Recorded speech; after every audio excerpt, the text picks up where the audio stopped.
ونشهد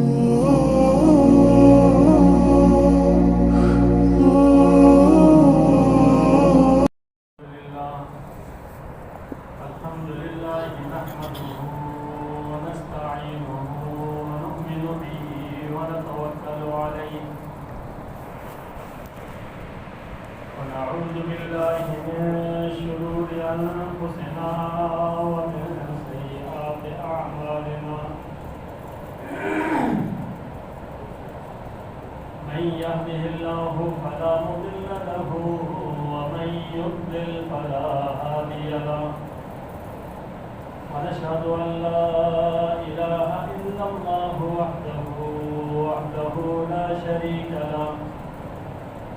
شريك له ولا وزير له ولا ند له ولا مثل له ولا مثال له. ونشهد أن سيدنا وسندنا وحبيبنا وحبيب ربنا وطبيب قلوبنا سيدنا محمدا صلى الله عليه وسلم أرسله الله تعالى إلى كافة للناس بشيرا ونذيرا وداعيا إلى الله بإذنه وسراجا منيرا. أما بعد فأعوذ بالله من الشيطان الرجيم. بسم الله الرحمن الرحيم.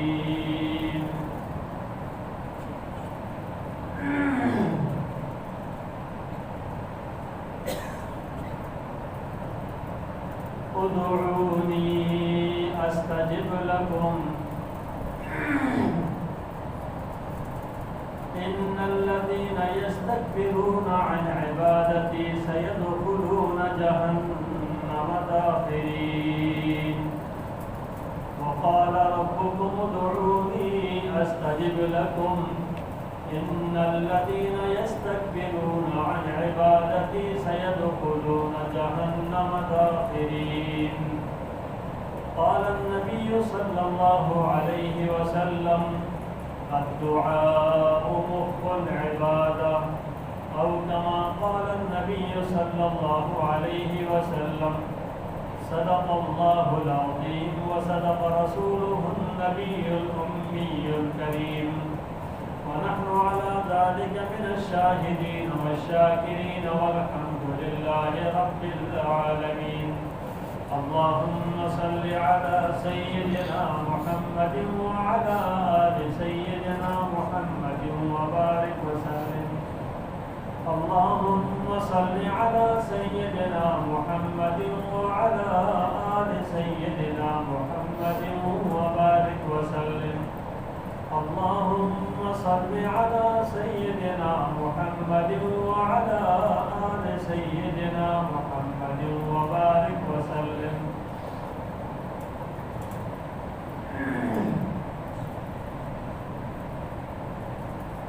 اللہ تبارک و تعالیٰ نے انسانوں کو اور جو ایمان لا چکے ہیں ان کو اعمال کا مکلف بنایا ہے،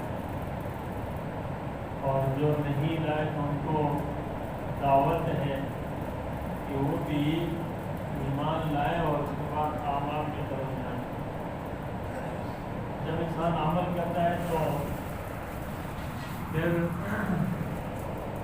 عمل کے اندر کمی کوتاہیاں ہوتی ہیں، اور اس کے اندر پھر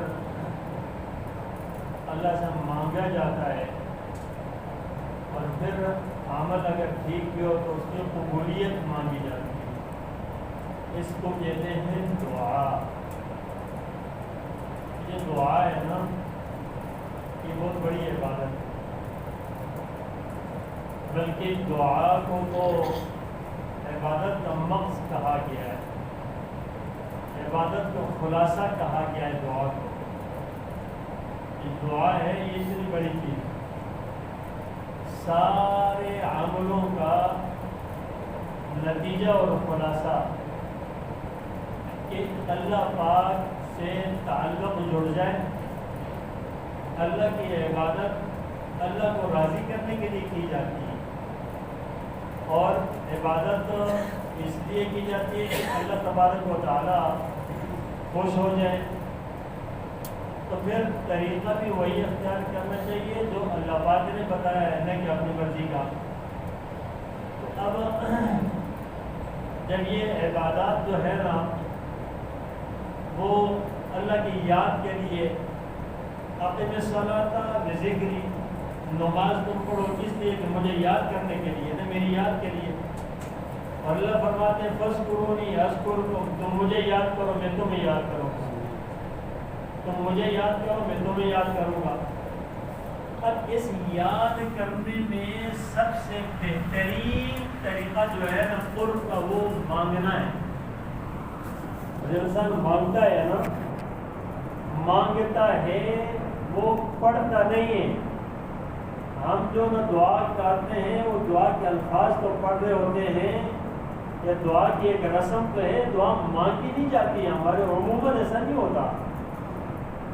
مانگے جب انسان مانگتا ہے نا تو مانگنے کے اندر پھر انتہائی درجے کی لجاجت ہوتی ہے، عجز و انکساری ہوتی ہے، اپنے گناہوں غلطیوں کا اعتراف ہوتا ہے، اور انتہائی توجہ ہوتی ہے. اور جب اس کیفیت کی مانگنا ہوتا ہے نا تو اس کے اندر پھر ثمرات مرتب ہوتے ہیں. تو اللہ تبارک و تعالیٰ نے خود فرمایا کہ ادعونی استجب لکم، تم مجھ سے مانگو میں تمہاری مانگ کو قبول کروں گا، دعا کو قبول کروں گا. کیا فرمایا؟ مانگو تو میں مانگنے کو، دعا کو قبول کروں گا. اب پتہ ہے کہ کوئی شریف آدمی اگر کسی کو یہ کہے یا تم مانگو میں تمہاری بات کو جو ہے نا تمہارے مانگنے کو قبول کروں گا، تو یہ ہو سکتا ہے کہ پھر وہ آدمی اس کو خود کہا اور اس کے بعد نہ کرے. ایک شریف آدمی کو زیب نہیں دیتا تو ہم کیسے ہی اللہ کی ذات سے توقع رکھیں کہ اللہ خود فرماتا ہے کہ تم مانگو اور میں قبول کروں گا، اور پھر اس کے بعد قبول نہ ہو. ہاں یہ تو ہو سکتا ہے کہ اگر ہم کوئی آدمی ہم سے وعدہ کرے نا تو ہم یہ سمجھیں کہ یار یہ آدمی یہ بڑا دھوکے باز ہے، یہ فرادی ہے، یہ ویسے ہی وعدہ کرتا رہتا ہے اور اپنے وعدے کو پورا نہیں کرے گا. انسان کے بارے میں تو انسان کا یہ گمان ہو سکتا ہے. اور اس نے اگر کیا کہ یار یہ تو بس کہتا رہتا ہے، چلو اس نے کہا تھا اور اس نے پھر چھوڑ دیا، نہیں کیا. انسان کے بارے میں تو یہ گمان انسان کر سکتا ہے، حالانکہ کرنا نہیں چاہیے، کرنا نہیں چاہیے. لیکن اللہ کے بارے میں کون کیسے گمان کر سکتا ہے کہ اللہ نے خود فرمایا کہ تم مانگو، اور پھر اس کے بعد ہم کہ ہم مانگ رہے ہیں اور پھر کہتے ہیں یار یہ تو پورا نہیں ہوا، یہ تو میں مانگتا رہا ہوں، میری مانگ تو قبول ہی نہیں ہوئی. تو اس کا مطلب یہ ہے کہ ہم نے اگر ایسی بدگمانی کی ہے نا، یار میں تو مانگ رہا ہوں اللہ پاک دیتے ہی نہیں ہے، یہ اللہ تبارک و تعالیٰ میری مانگ کو قبول ہی نہیں کرتے. یہ خطا، یہ غلطی، یہ بری سوچ یہ انسان کی ہے، یہ اس کے مانگ کی ہے کہ وہ اپنے مانگ کے اندر کوتاہی کر رہا ہے. وہ اسے اللہ تبارک و تعالیٰ سے ایسا کیوں گمان کرتا ہے؟ حالانکہ آپ صلی اللہ علیہ وسلم نے فرمایا کہ جو بندے مانگتے ہیں نا دعا ضرور قبول ہوتی ہے، ضرور قبول ہوتی ہے. نتیجہ 2-3 صورتوں میں کسی ایک صورت میں نکلتا ہے، نتیجہ 2-3 صورتوں میں سے کسی ایک میں صورت میں ظاہر ہوتا ہے، اور قبول ضرور ہو جاتی ہے. تو ہمارا بھی یہ گمان کیوں نہیں کرتے کہ دیکھ یا تو علم کی کمی ہے کہ ہمیں پتہ نہیں ہے کہ یار قبول کس طور پہ ہوئی، جبکہ اللہ آپ صلی اللہ علیہ وسلم فرماتے ہوتی ہے، اور اللہ کہتے ہیں کہ میں قبول کرتا ہوں تم مانگو. تو آپ صلی اللہ علیہ وسلم نے فرمایا یہ دعا 3 صورتوں میں سے کسی ایک میں قبول ہوتی ہے. نمبر 1، پہلی صورت کیا ہے؟ پہلی صورت یہ ہے کہ جو مانگا وہ اسی طریقے سے مل گیا. اب اس کے اندر اللہ سے مانگ رہے ہیں نا، تو بہت ساری چیزوں کا خیال کرنا پڑے گا کہ مانگ کیا رہے، یہ ہمارے لیے بہتر ہے یا نہیں، اور اس کے اندر میرے لیے خیر ہے یا شر ہے۔ ہم تو مانگ ہی رہے ہیں، ہمیں اس کے نتیجے کا پتہ نہیں ہے۔ بھئی آپ کا بیٹا آپ سے اگر کسی چیز کی ڈیمانڈ کرتا ہے اور آپ کے پاس طاقت ہے تو آپ اسے کہتے ہیں بیٹا ابھی نہیں، تھوڑی سی دیر اور گزرے، ابھی نہیں، کچھ عرصہ بعد میں، ابھی نہیں، آپ یہ کچھ پڑھ کے فارغ ہو جائیں، ابھی یہ چیز نہیں، کچھ عرصے کے بعد۔ یہ کیوں کر رہے بھائی، فوراً کیوں نہیں دیتے؟ اگر آپ اپنے بیٹے کے بارے میں حکمت جانتے ہیں تو کیا اللہ حکیم نہیں ہے؟ کیا اللہ کو معلوم نہیں ہے میرے بندے کے لیے کون سی چیز بہتر ہے اس وقت میں؟ اور کیا اللہ کو معلوم نہیں ہے کہ میرا بندہ اس وقت یہ چیز جو مانگ رہا ہے دے دوں تو یہ کتنا بگڑ جائے گا، اس کو کیا معلوم ہے؟ اگر ہم جو ہمارے اوپر حالات آتے ہیں نا، کبھی ایسی تنگی آ گئی کہ انسان کہتا ہے یار میں کیا کروں، کہاں جاؤں، سر پیٹوں کہ کیا کروں، اور انسان کہتا ہے یار یہ کیا تنگی کی زندگی ہے، پریشانی ہے، بس ہر طرف سے ٹینشن ہے، اور دعا بھی مانگ رہا ہے، نماز بھی پڑھ رہا ہے، سب کچھ ہو رہا ہے، پورا نہیں ہو رہا۔ تو اب یہ ہے کیا بندے کو بنانا کہ اللہ پاک اس بندے کو ان پریشانیوں کا اندر ڈال کے کچھ دینا چاہتے ہیں، کہ ایک تو اپنا قرب دینا چاہ رہے ہیں اللہ تبارک و تعالیٰ، تو یہ اللہ ہی کی طرف متوجہ ہے، اللہ کی طرف جا رہا ہے، اللہ کا نام نہیں چھوڑ رہا۔ آپ کو کیا معلوم اللہ کتنا قریب کر رہا ہے بندے کو، اور انسان کو پتہ نہیں ہوتا، اور انسان تو صرف گل، اور جب گلے شکوے پر آ جائے گا انسان نہ سمجھو کہ اس کے پٹری سے اتر گیا ہے۔ اللہ سے کیا گلے شکوے کرنا؟ اللہ پاک 70 ماؤں سے زیادہ اپنے بندوں سے پیار کرتے ہیں، تو بتاؤ ایک ماں اپنے بیٹے کے لیے کیا، اپنے بچوں کے لیے کیا سوچتی ہے؟ تو کیا اللہ تبارک تعالیٰ جو رحمت 99 درجہ رحمت اللہ کے پاس ہے، ایک درجہ رحمت کا پوری دنیا کے انسانوں پر، سارے مخلوق پر تقسیم کیا ہے، اور جس رحمت کا تقاضا ہے ماں باپ بیٹے اولاد ایک دوسرے بہن بھائی میاں بیوی سب کا تعلق کے اندر جو رحمتیں ہیں نا، یہ ایک درجہ پوری دنیا پر تقسیم ہے، یہ اس کے اثرات ہیں۔ تو 99 درجہ رحمت کے اگر اللہ کے پاس ہے تو وہ کتنا اپنے بندے کے ساتھ رحمت کرتا ہے؟ تو اس لیے یہ گمان نہیں کرنا چاہیے کہ اللہ پاک سے مانگو اللہ پاک نے دیا، کہ اللہ نے ضرور دیا، لیکن اللہ کو معلوم ہے کہ میرے بندے کے لیے اس وقت کون سی چیز بہتر ہے اور کس ٹائم پہ اس کے لیے بہتر ہے۔ تو میں عرض کر رہا ہوں کہ پہلی صورت اس کی قبولیت کی کیا ہوتی ہے؟ قبولیت کا ظاہر ہوتا ہے نا پہلی صورت میں، وہ یہ ہے کہ یا تو فوراً وہ چیز مل جائے جو چیز اس کے لیے وہ مانگ رہا ہے، اور اس میں لیٹ بھی ہو سکتا ہے، اور دوسری یہ ہے کہ ایک دعا مانگی نا، دعا اس کا فوراً نتیجہ نکلتا ہے، لیکن میں بتا رہا ہوں 3 صورتوں میں، تو یا تو مل گئی، اگر نہیں ملتی تو پھر اس بندے کے اوپر کوئی عذاب، کوئی آفت، کوئی مصیبت آ رہی تھی، کوئی مصیبت آ رہی تھی، اس کے اوپر کوئی پریشانی آ رہی تھی، اس دعا کی وجہ سے اللہ نے اس پریشانی سے اس کو نجات دے دی، اس دعا کی وجہ سے اس پریشانی سے نجات دے دی۔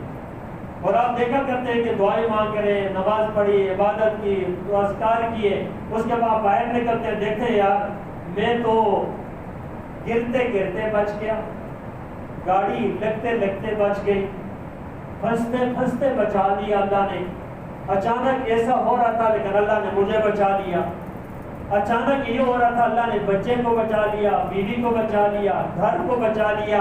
یہ جو آتی والی مصیبتیں نا انسان نہیں سمجھتا، چوری ہوتے ہوتے بچ گئی، ڈاکہ ڈرتے ڈرتے بچ گیا، چیز ضائع ہوتے ہوتے بچ گئی، کاروبار کا نقصان ہوتے ہوتے بچ گیا، یہ جو چیزیں ہیں نا ساری بچتی بچتی، یہ اس دعا کا نتیجہ ہے جو مانگی جا رہی ہے۔ اب انسان کو نہیں پتا، اور اللہ تبارک تعالیٰ ویسے نہیں چھوڑتا، اللہ نے قبول فرما لی، نتیجہ ہی وہ نہیں کرتا۔ تو تیسری چیز جو ہے نا وہ یہ ہے کہ یہ دعا قبول ہو گئی، لیکن دنیا میں اس کا ثمرہ ظاہر نہیں ہوا۔ پھر اس کا ثمرہ کہاں ظاہر ہوا؟ کل قیامت کے دن اللہ تبارک و تعالیٰ کے کہ اس بندے کے کچھ اور نیکیاں، کچھ چیزیں ہیں میرے پاس، اور ان کی وجہ سے اس بندے کے لیے درجات بھی بلند ہوں گے، ان کی بخشش بھی ہو جائے گی۔ اور وہ کیا ہے؟ تو اللہ فرماتا ہے یہ وہ دعا ہے بندے جو دنیا میں تم نے مانگی تھی اور دنیا کے اندر وہ قبول نہیں ہوئی تھی، آج اس دعا کا ثمرہ تمہیں مل رہا ہے۔ کل قیامت کے دن جب اس کا ثمرہ ملے گا نا تو اس وقت یہ بندہ کہے گا کاش میری دنیا میں کوئی دعائیں قبول نہ ہوتی، سب کا ثمرہ یہاں پر مجھے ملتا۔ اتنا بڑا درجہ اللہ تبارک تعالیٰ اتنے بڑی نجات وہاں عطا فرمائیں گے اس دعا کی برکت سے۔ تو اب بتائیں دعا قبول ہوئی نہ ہوئی؟ دعا تو قبول ہوئی، لیکن دعا کا ثمرہ کیسے ظاہر ہوا؟ وہ ان تین صورتوں میں سے کسی ایک میں ظاہر ہوتا ہے۔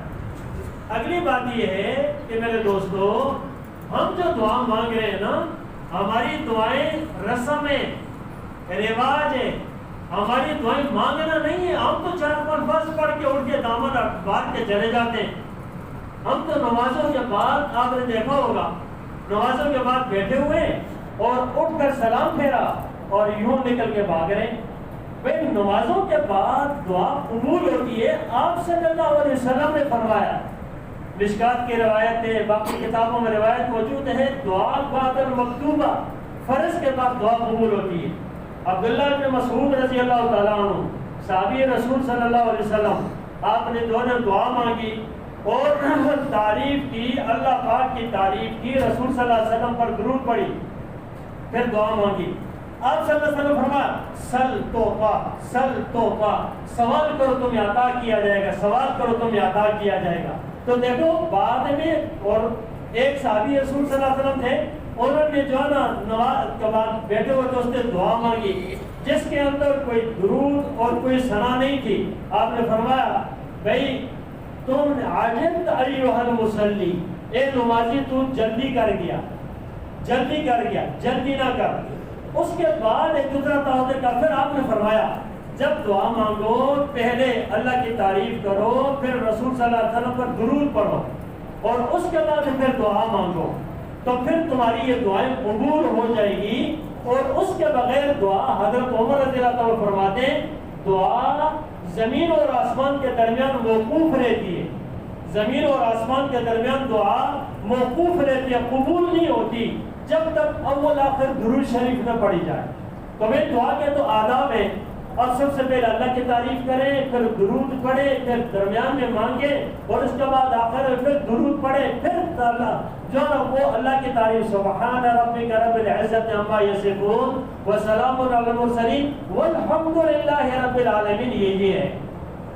تو ہم کبھی کس پر ختم کرتے ہیں، کبھی کس طرح شروع کرتے ہیں، آداب کے بغیر کرتے ہیں، وہ دعا ویسے موقوف ہوتی ہے، قبول ہی نہیں ہوتی۔ تو دعا کے آداب ہے، تو اس لیے دعا مانگی جاتی ہے، دعا کے الفاظ پڑھے نہیں جاتے۔ بہت سارے لوگ نا وہ دعا کے الفاظ پڑھتے ہیں اور پتہ نہیں ہوتا کہ الفاظ، یہ الفاظ رسول صلی اللہ علیہ وسلم منقول ہے یا نہیں ہے، کبھی کچھ کیا کہہ رہے ہوتے ہیں، کبھی کیا کہہ رہے ہوتے ہیں، اور اس کے بعد بس ویسی۔ اور نمازوں کے بعد بھی بس ایسی ہے کہ اگر امام کچھ کہہ رہا ہے تو پیچھے ویسی آمین آمین ہے یا تو خاموش ہے۔ بھائی امام کچھ مانگے وہ بھی مانگے، پیچھے والوں کو جو وہ بھی مانگے اللہ سے ڈائریکٹ، ہر ایک کا کنیکشن جڑا ہوا ہے، یہ ایک دوسرے پر موقوف نہیں ہے، ٹھیک ہے۔ کبھی کبھی اجتماعی دعا ہے، اب اجتماعی دعا کے اندر قبولیت کا زیادہ امکان ہوتا ہے۔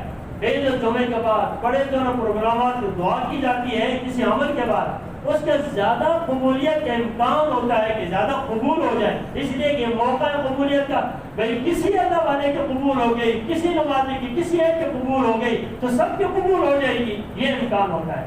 تو اس لیے ہمیں چاہیے دعا مانگا کریں، دعا پڑھا نہ کریں، دعا دل کے اندر سے اللہ سے کنیکشن جوڑے، وہ پھر بھی سنتا ہے۔ موسیٰ علیہ السلام تو دعا کا کئی دفعہ گزرا کہ جہاں دعا مانگی تھی اس آدمی نے کہ جو دل الفاظ میں نہیں نکالے تھا، رویا دعا میں نہیں تھا، اللہ نے اس بندے کی وجہ سے دل سے مانگی، اللہ نے بارش کر دی تھی۔